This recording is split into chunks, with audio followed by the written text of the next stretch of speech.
Sabrina, for letting me interview you and taking this time for our cross country camp. I have been so inspired by you ever since I met you 2.5 years ago.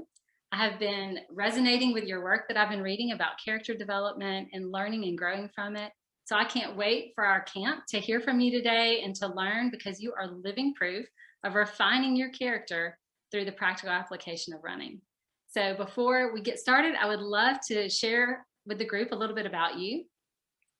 Sabrina is a professor of philosophy at Morehead State University in Kentucky.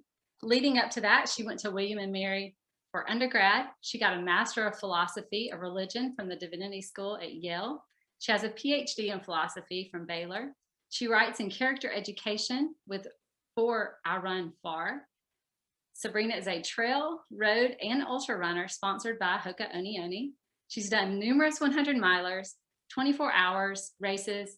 She's the 5-time US champ and the world silver medalist for the 24-hour. And I think you formerly held the American record for the 24-hour and the 200K. Is that right? I did, yes. Awesome. And she was the first American woman to break 150 miles in the 24 hours. She's previously coached cross country and track at Live Oak School in Waco, Texas. She's the mom to a 1-year-old Lucy and to a super supportive husband, David. So anything you want to add to that credential list? I can add a few more things on there. Yeah, that keeps me busy, cool. And then Awesome. So Sabrina, tell us how you got into running. Yeah, so I mean, it was something that I always did. Growing up, I played a lot of different sports. I was really into soccer and basketball in particular, and I did just travel teams for those. And the thing that I always excelled in those sports was the running side of it. And so little by little, like I was getting hints that maybe I should focus on running, but it was not something that I did easily. Like I went to high school still playing soccer and still playing basketball, and then did track in the spring, and then little by little just started adding a little bit more running and pulling back the soccer and the basketball. And so I kind of eased into it, and I actually recommend that people do keep up other sports, because in terms of just keeping your body strong and developing like good lateral movement and joint strength and things, like a lot of my friends, a lot of my teammates on Hoka and just other pro runners also maintained participation in other sports. So, I mean, I think it's a great thing to do. Yeah, that's great. So how did you get into running in college and then eventually your first 100-miler? Yeah, so those are two separate stories. I was pretty green on the process. Like I didn't know much about how you go about running in college. I came from a school where there just wasn't a ton of success in running. And so my coach didn't really know the process of like reaching out to different coaches. And so I actually went through the whole process of applying to schools on the basis of academics, like school programs that I really wanted to go to career-wise and just in the reputation of the school.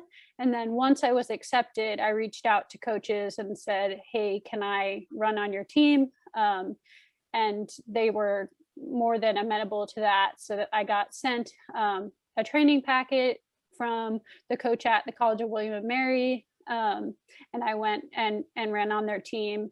It was kind of an interesting time in my life. Like, so that first year, I was kind of already moving in a different direction running wise. Like if you looked at my training logs those days, I would do all the workouts that were assigned, but oftentimes I would go like, for 3 or 4 hour runs on the Appalachian Trail and then skip rocks in the pond and go follow my dog around for a while. And so when I showed it to the college coach, she was like, what is this? And I was like, I don't know. And I don't know how many miles I actually ran, but this is just kind of my way of running. And so I was already kind of in like a unique niche as like a runner.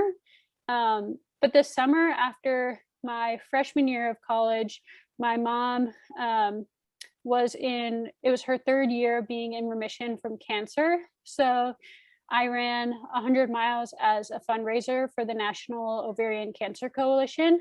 And it was just kind of like an idea that I came up with at the time. Like, I didn't think, I was like, oh yeah, I can run 100 miles. Like, how hard could it be? I didn't know anyone who had run 100 miles. I didn't know that it was a thing. I didn't know that there was a sport called ultra running. But when I did that, it was just a really great experience. It was really fun with my mom. She like followed me around and gave me snacks. It was put in the newspaper afterward, and I was contacted by a lot of people saying like, this is one of the top 10 times in the country this year for the 100 mile. And I was like, other people run these? Like, there are other people who run 100 miles? So I went back to school in the fall to compete on the team, but I just started looking around at more of these events and started reaching out to people who did ultra running and trail running. And I was just so curious. I really wanted to give it a shot. So I took a bit of a leave from the team, and I started competing in trail races, and I never looked back. That's awesome. What was the journey from there to professional running? Yeah, it's interesting. I would say that the trail and ultra running space has kind of changed. It's grown so much since those days. Like, in the early days, companies would reach out to you and say, hey, I love if you're competing races. And so it was mostly like they would just give you shoes to wear, and it was all really exciting. But since that time, it's gone more professional. And so I ran 4 companies in the sense of like, here, like, wear our shoes, have, these free race entry things for a number of years. My sock sponsor is from those early days. But then since then, I've had more like a more professional contract come about through HokeONEONE. And really, that happened after my 3rd national title. They happened to have reps at the race, and I talked to them. I was wearing their shoes. I said, listen, I am not going to run for any other company. I love these shoes already. So if you have a place for me on your squad, that would be awesome. And they said, reach out to us in November. That's when we sign new contracts. And then when I reached out in November, they signed me. And so I've been on their team for, I guess, 4 or 5 years at this point. And it's been wonderful. And I would say, like, yeah, it's nice getting free gear, but if you're running in things that you don't really stand for, or you don't like, or you don't like, if it's a company that has values that you don't align with, then I would say don't don't do that. Wait for something that you can full-heartedly support and stand behind. And you would say that running is just a hobby, right? Because you are a philosopher by trade. So this is something you do on the side, whereas some people actually full-time make a living doing this, but you do it as a hobby because you enjoy it, right?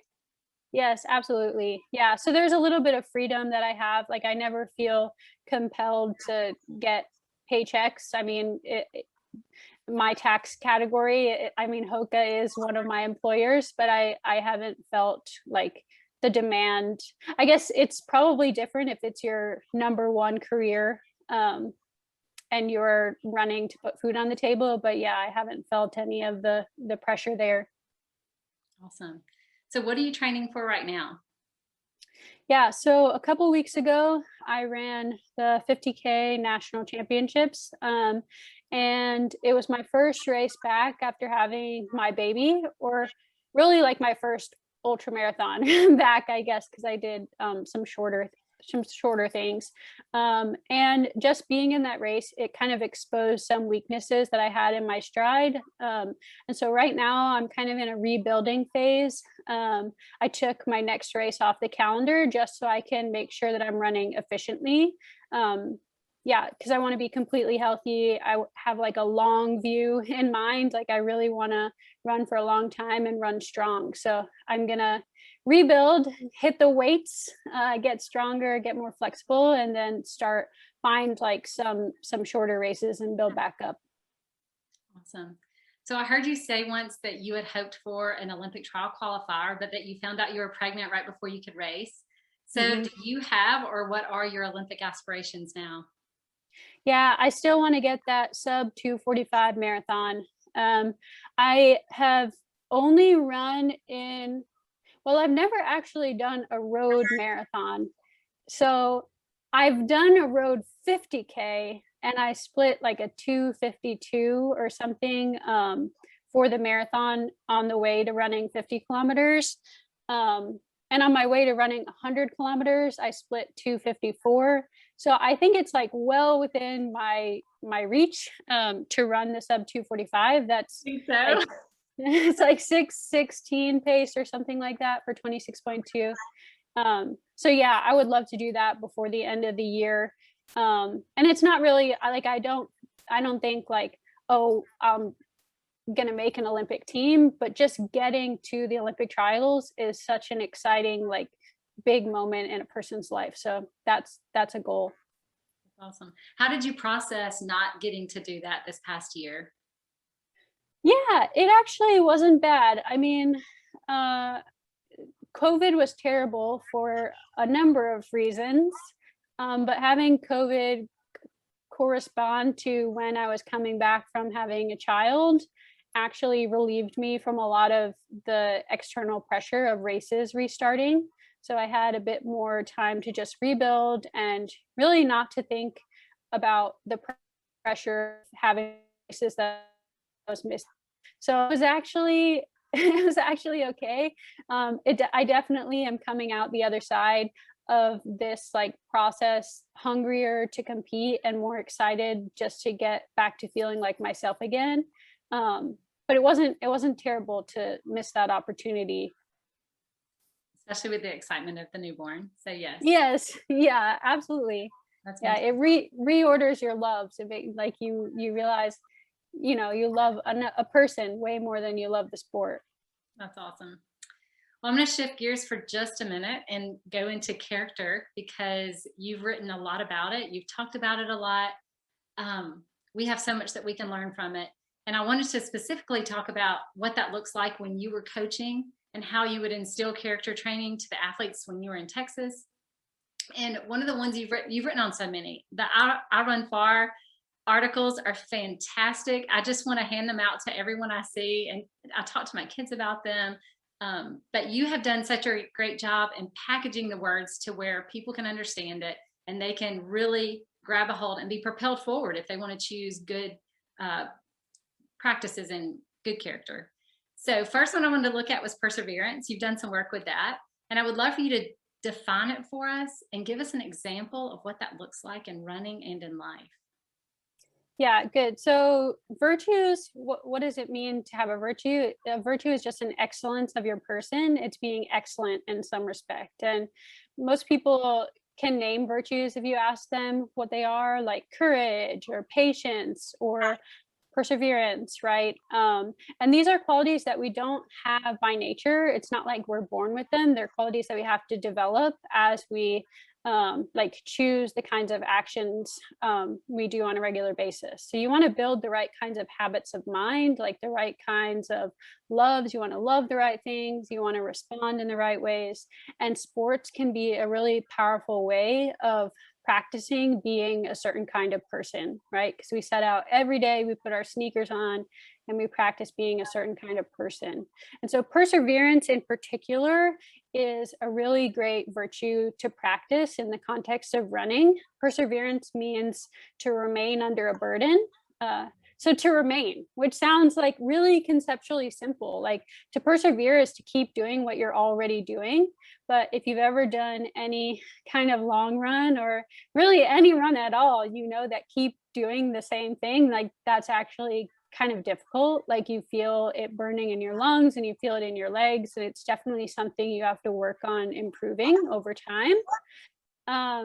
But yeah, so when I was coaching, I would often talk to my athletes about perseverance, like having this habit of mind of staying in place and not resisting the work. Like you want to be present in the work and also not flitting off to something else. So sometimes it's really easy to give ourselves an out and to want to like quit or do literally anything else other than run, like other than just like staying and continuing to do the hard thing.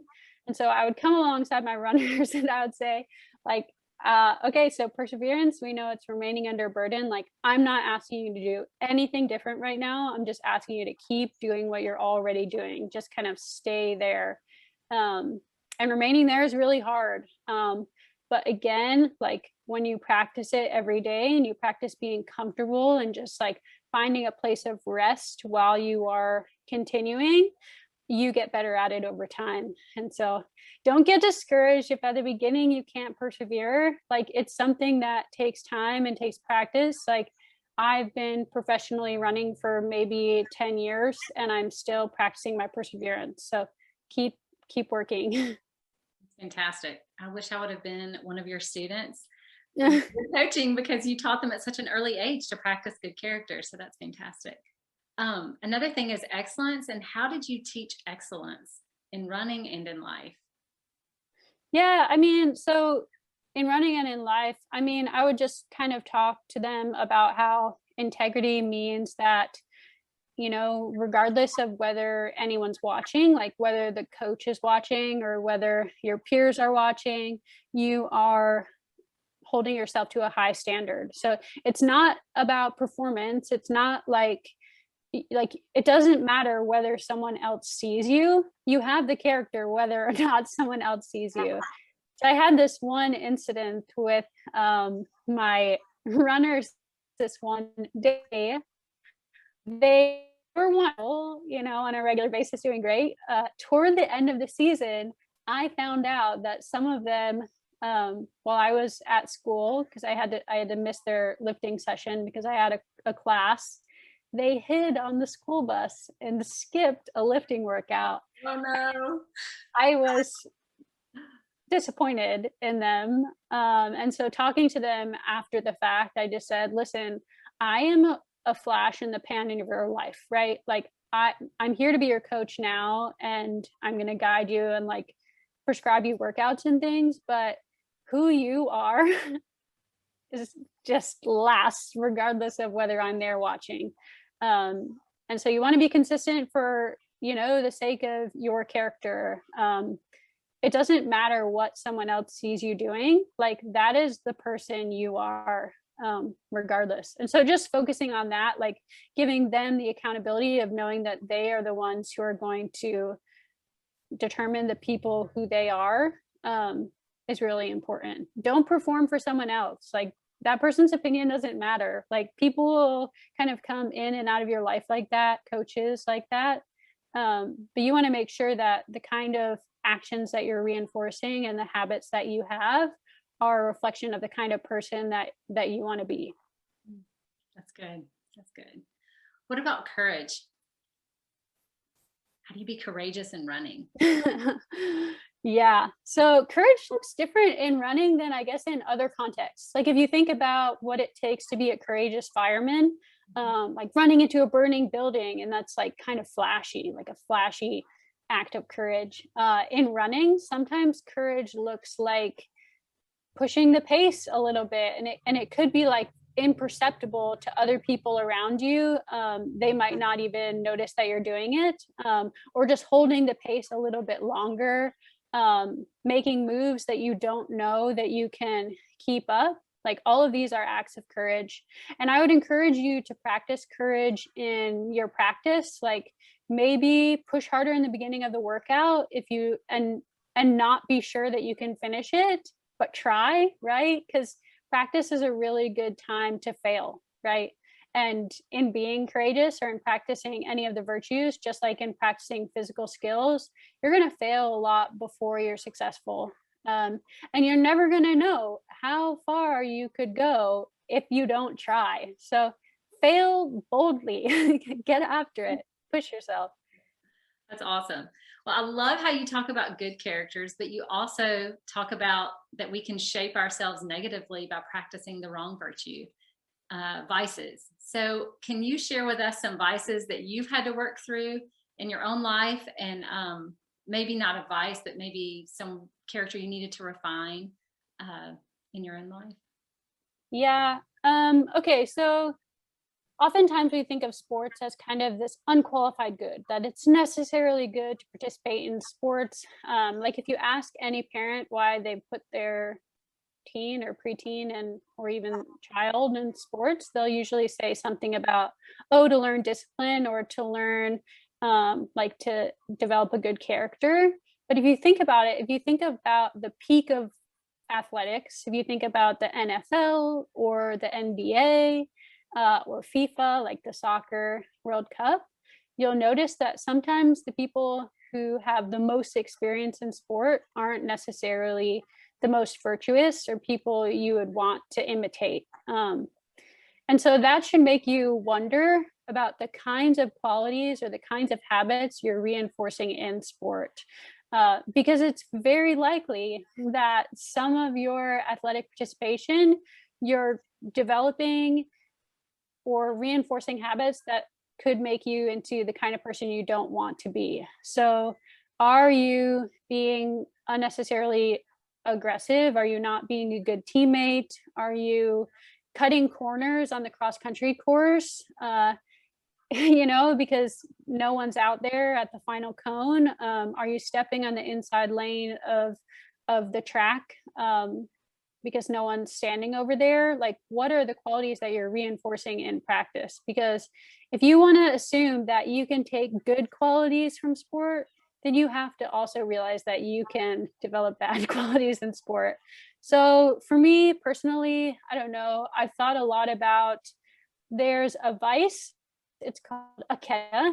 It's if you've never that word, it means like busyness or moving kind of at a frenetic pace, where you just want to do too much and have a hard time being really present.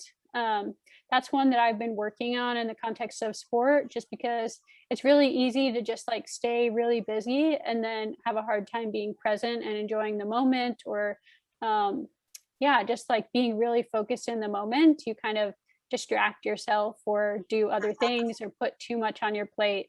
So that's a vice that I've been thinking about. Another vice is envy. You may notice that being on a team, there's always going to be someone better than you, or someone who outperforms you. And it can be really hard to celebrate that person, to take delight in their accomplishment. And so, you have to make a concerted effort to want to celebrate your teammate. And I really encourage you to do that. Like if you make other teammates, if you make their successes your own delight, then you're never going to run out of reasons to celebrate. Like you could be injured, you could have a bad day, but if you can look to the other person's accomplishment and be happy about it, then you're always going to have some reason to be happy, to celebrate. And those are the strongest teams, the healthiest teams. So I encourage you not to see other people's successes as something that takes away from your own performance. Like it doesn't matter what anyone else does. If you run a personal best, you've run a personal best, and that's a victory for you. So free yourself up to celebrate other people. Yes, that's awesome. I think I also read in your article about competition and envy that you said to practice gratitude to help, and to know that there's always something that you have accomplished, rather you won. You can think about the small victories. Even if you weren't the winner, you could celebrate your teammates, but also celebrate the small steps. For sure. Yeah, definitely. And like, maybe you made a courageous move and it didn't pan out, but you can still like celebrate that moment of courage, or something. That there's always something positive, some lesson to take out of your performance. Yes. Two big ones that you've talked about were pride and vainglory. And I just feel like that's probably the two that rise up so much, especially if you're young and you start having success at a young age, or you grow into success. They're definitely something that people struggle with and or have to overcome, or some of them fall because pride often leads to a fall. And you even wrote an article about that once, about running into the shed. And I'd love you to share that with us and what you learned from that, because pride is something that I just think that we all struggle with, but if we can catch it early and recognize it, we can start correcting it. Yeah, pride is interesting. So There's a theologian who once described it as incurvatus inse is the Latin phrase. It means being curved in on yourself. Like, and if you think about yourself as being curved in on yourself, like the idea is that you can't see anyone else. You can't see anything else except for your own, like whatever you've got going on. And that's not a good way to be like a friend. It's not a good way to love other people or to be present. It's just kind of like a sad preoccupation with yourself, blocking out the world. And so yeah, so that's what pride is being like that swelled up or inflated, but also the consequences that you can't see anything except yourself. Sad way to live a life, sad way to run, right? But yeah, so the story of the shed is this, like, as a little fourth grader, I was a little bit cocky. I had a classmate, his name is Glenn. He went on actually to run in college, but girls, you will notice that when you are in middle school, you can beat all the boys. At some point in high school, they start beating you.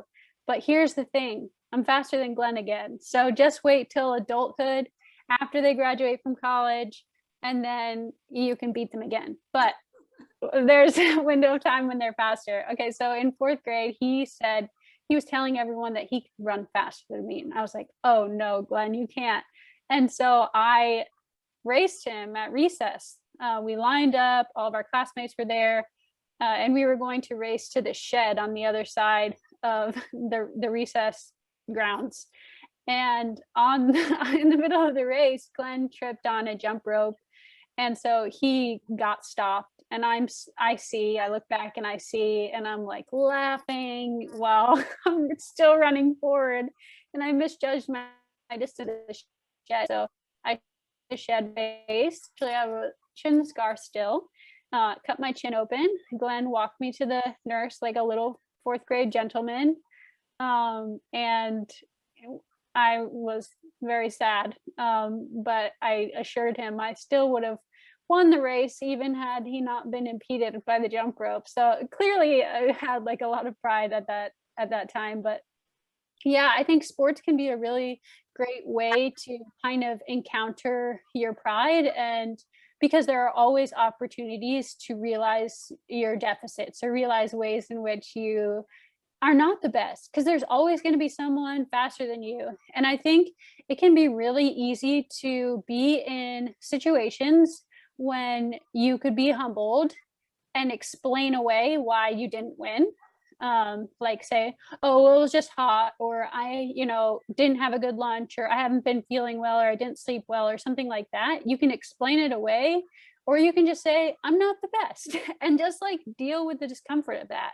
Like it's one of my annoyances is when athletes want to accept all of their wins, like, yeah, I'm the best, but then they don't accept their defeats. Like they don't accept times when they weren't the best. And so if you want to accept your victories, you have to accept your defeats and learn from them. It's okay that you're not the best. There's always going to be someone faster than you. So that's okay. And so let it teach you, let it instruct you, let it challenge your pride, because pride, again, as I've said, curves you in on yourself.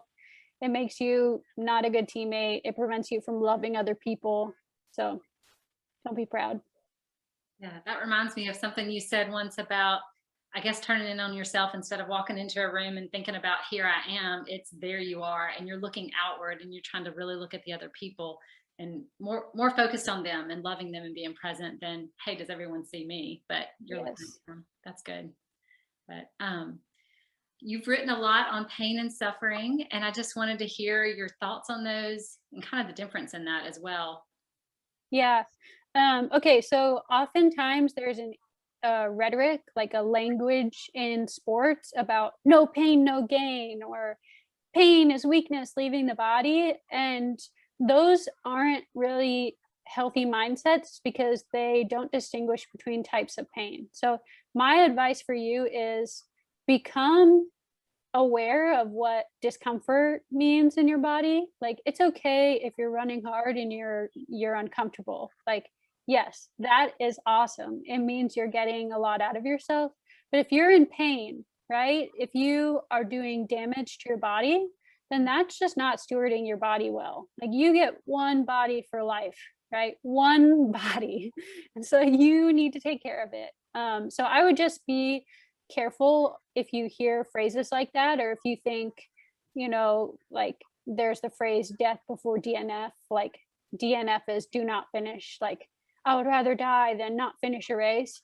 Well, there are some situations where you should probably not finish. You know, honestly, it's kind of, as you grow, you get better at knowing what kinds of pains are okay and what kinds are not.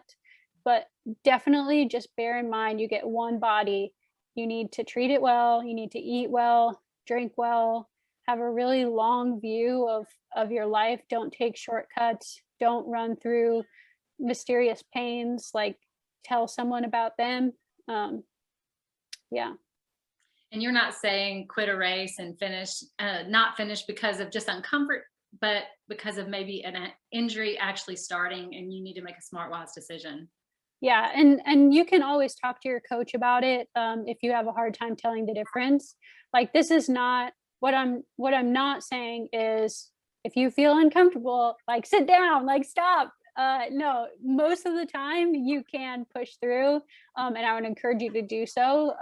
If it's like burning in your lungs, or you're tired, or your legs are heavy, like, all those are totally fine. That means you're growing. But yeah, if you're injured, don't push through injury. Yes, awesome. You did your PhD dissertation on admiration, and I would love for you to tell us a little bit about that. Yeah, so admiration is just when you look on someone and you appreciably perceive, or you see them as excellent in some way. And so sometimes we choose people that we admire who really warrant that kind of attention, like different, musicians, or athletic stars who aren't really living above reproach, or don't have values that you should really imitate. And so I just encourage you to think about the people you set up as exemplars, or the people you look to for guidance. And that can be your peers too. Like, if you think about who you want to select as your team captain, it doesn't matter if they're necessarily the fastest person. Like, that's awesome, that's natural talent. But it should be someone you want to be like, right? It should be someone who has a good character, who's honest, or has integrity, or is conscientious, or who, lifts up other people on the team. So surround yourself by people who are excellent, and they'll set the team culture. So don't let it be like a popularity contest. Let it be like someone you actually admire.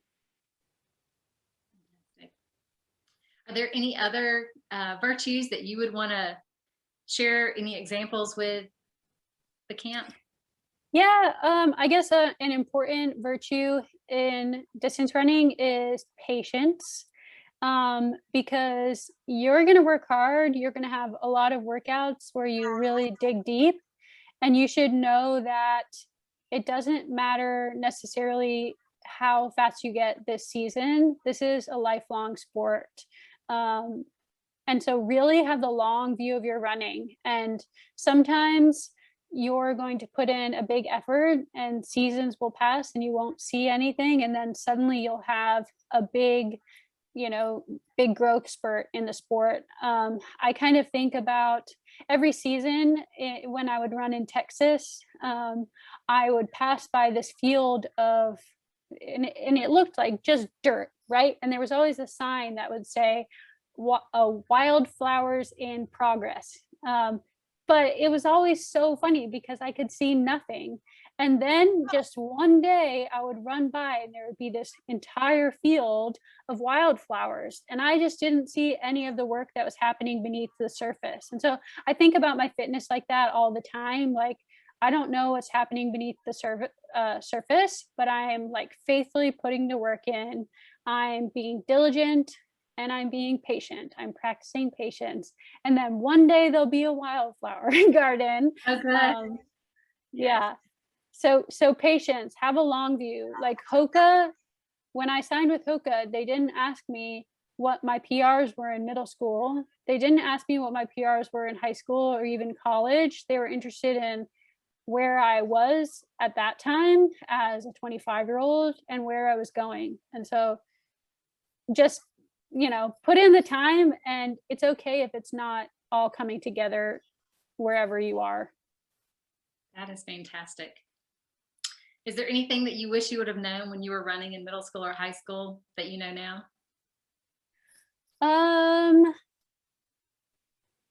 I guess I wish somebody would have told me, well, I guess a couple of things. One, win or lose, you won't remember these races in a couple of years. Like sometimes it feels like life or death when you're standing on the starting line, and you can have like such nerves. Just remember to choose joy and have a fun time with it. Like I remember the fun memories with my friends, but I really do not remember the outcomes of races. So just chill out, choose joy. And then let's see.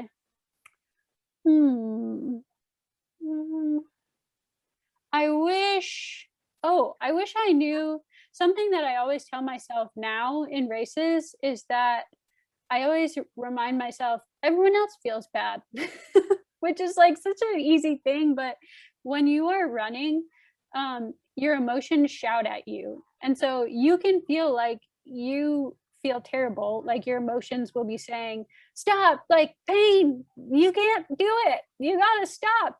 You are not the only one who feels like that. Everyone feels like that. And so if you feel isolated and just in great pain, remember to look around at the faces of the runners around you, and remember you are definitely not alone. Everybody feels bad. You just have to deal the best with those bad feelings. What are some other mantras that you tell yourself? What other mantras I tell myself? Yeah, or just think you were saying that you told yourself that everyone else feels bad. So what are some other things you tell yourself to get you through hard training or hard races, uncomfort? Yeah. I say choose joy a lot. I say things like, you are strong, a good rule of thumb is if your running buddy were with you, your teammate or something, what might you say to encourage them? Say that thing to yourself. Oftentimes we're harsher critics with ourselves than we would be with our friends. So think about, would you say, you're doing terrible to your teammate, or would you say, you look great? Then just like tell that to yourself instead. That's great. That's so good. Well, I wanted to ask you a couple of fun things. We talk about nutrition some and food, but what is your favorite pre-race food? Yeah, I guess that shifted over the years. Right now, I like waffles. I like waffles topped with peanut butter and banana. Yeah, so you got to fuel well to compete well. So you don't want to be on the starting line hungry. Yeah, so make sure that just whatever you are going to have on a race, try it before a workout. So different things work for different people, but having fuel in your system means that you can kick it into a higher gear. So you need carbs in your system in order to get the most out of yourself. Right. What is a good post-race food or recovery food that you like after your races? And granted, a lot of yours are a lot longer than what most of these campers are going to be doing, but what are some things that really replenish you? Yeah, so anything that looks good. Yeah, so honestly, just getting something in the 30 minutes after you have a hard session or a race, anything that looks good, get that in. So for some of my athletes, it's been like, half a granola bar, or, I had a chocolate milk squad and they were crazy about chocolate milk and they would drink it even if it was 105 degrees. They just, whatever works, whatever looks good, whatever you can get down, get that down. Don't overthink what it is, just get something in. But you're not thinking like Doritos, are you? Or you don't? I don't like Doritos ever, but if you like Doritos, I mean, I caution people from overthinking food, because it's better to get something down than to be too careful about food. Like there are more dangers that come with being too careful about food than come with being not careful enough. So yeah, there are always better choices. Like why drink soda when your body probably would enjoy milk better or something? But don't overthink it. Good deal. Awesome.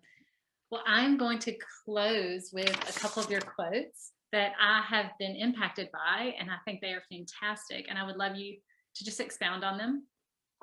One that you said was, "You are what you repeatedly do. Excellence is a habit." And you've talked about excellence a little bit. And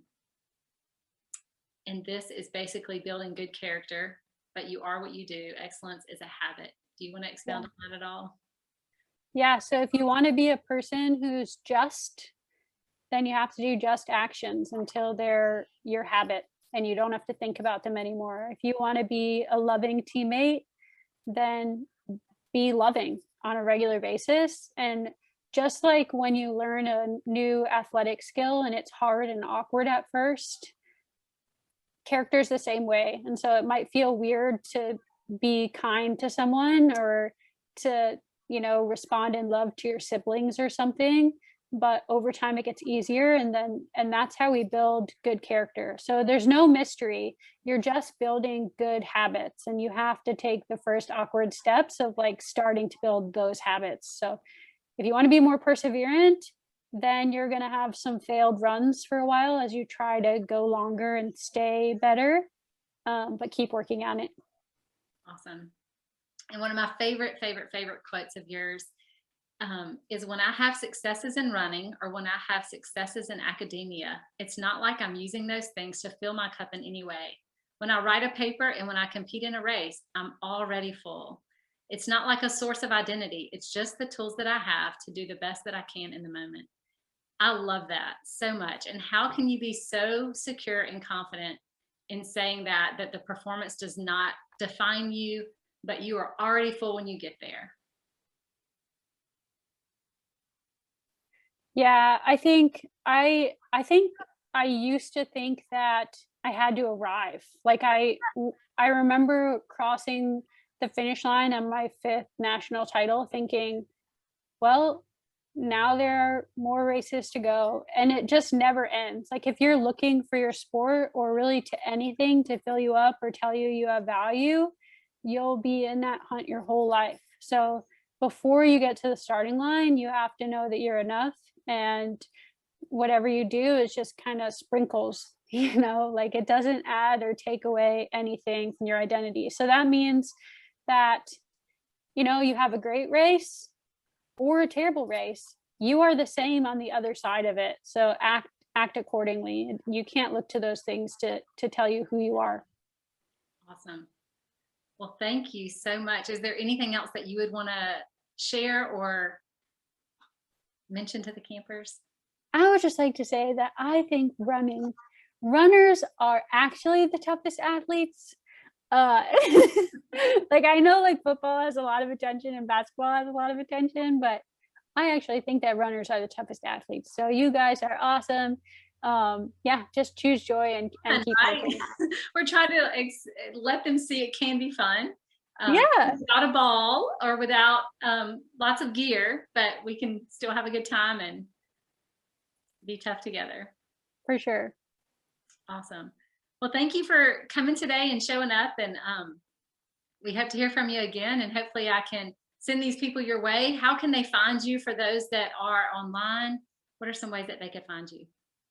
Yeah, so I'm Sabrina B. Little on Twitter and Instagram, and just Sabrina Little on Strava. Awesome. Great. Well, thank you for coming today. We appreciate it. Thanks for having me. Okay. Have a good day.